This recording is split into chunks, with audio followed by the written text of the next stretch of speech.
Olá, olá, olá, vamos ver um pouquinho do resumo de sociologia. Tá, vamos ver o que vai cair para vocês, por caso vocês não saibam.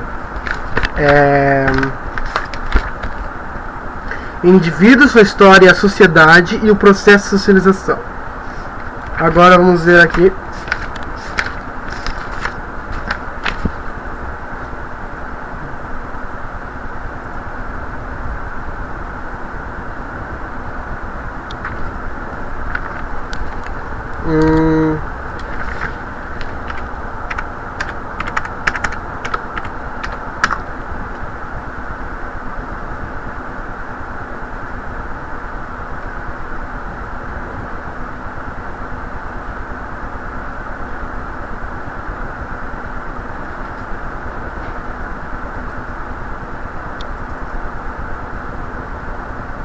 Para ilustrar, eu vou botar isso aqui.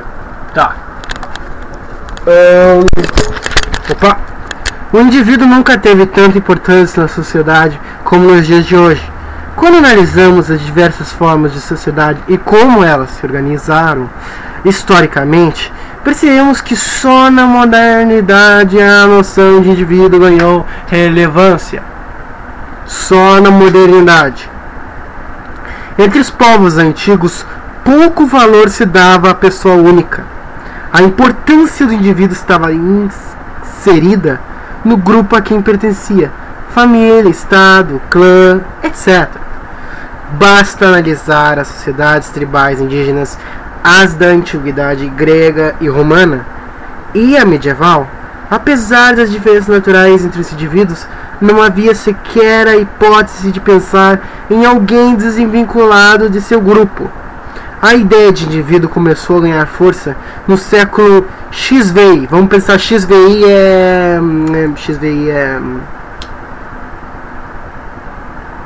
16. Século XVI. Comentem nos comentários se estiver errado. Mas que eu me lembro é 16. Século XVI, tá? Com a reforma protestante. Então a ideia do indivíduo começou a ganhar força no século XVI com a reforma protestante. Marquem aí, tá? Lembrando, estou na página 13 do livro.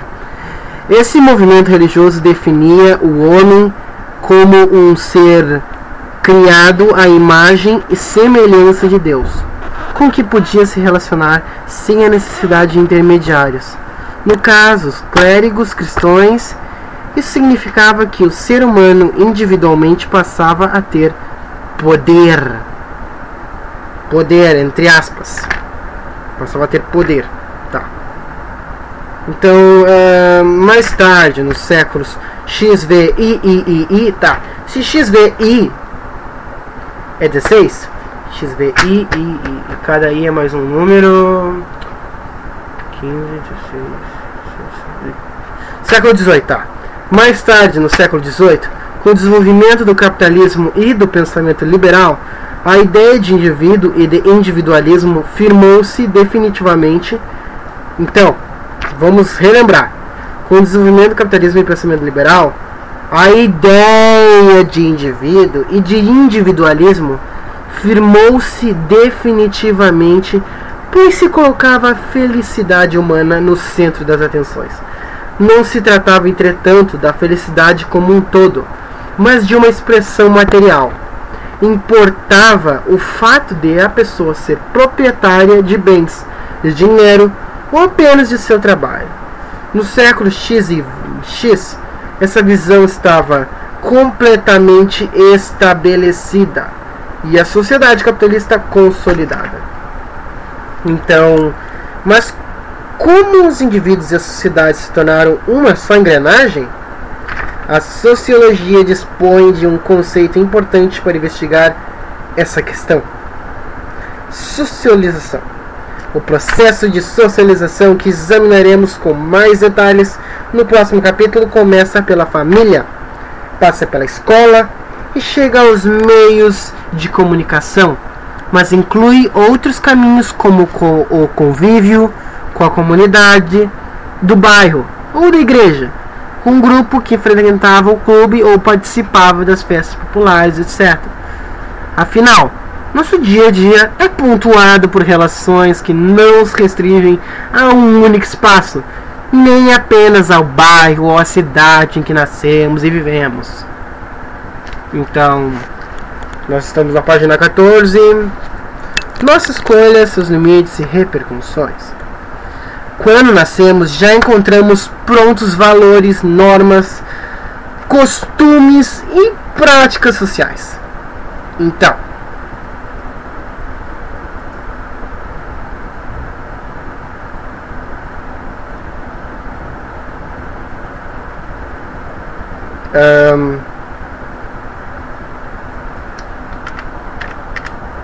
deixa eu tentar uma coisa.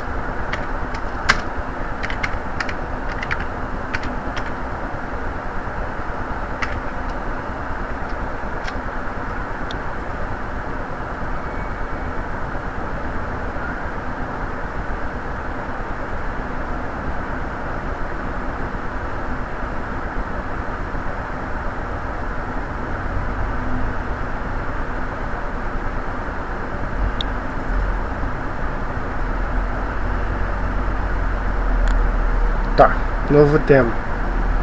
Quando nós... Tá. A vida em sociedade é possível, portanto, porque as pessoas falam a mesma língua. São julgadas por determinadas leis comuns. Usam a mesma moeda. Além de ter uma história e alguns hábitos comuns. O que lhe dá um sentimento de pertencer a determinado grupo. Eu pertenço a esse grupo porque eu tenho alguma coisa em comum. O fundamental é entender que o individual, o que é de cada um, tá? O individual é o de cada um. É o que é de cada um.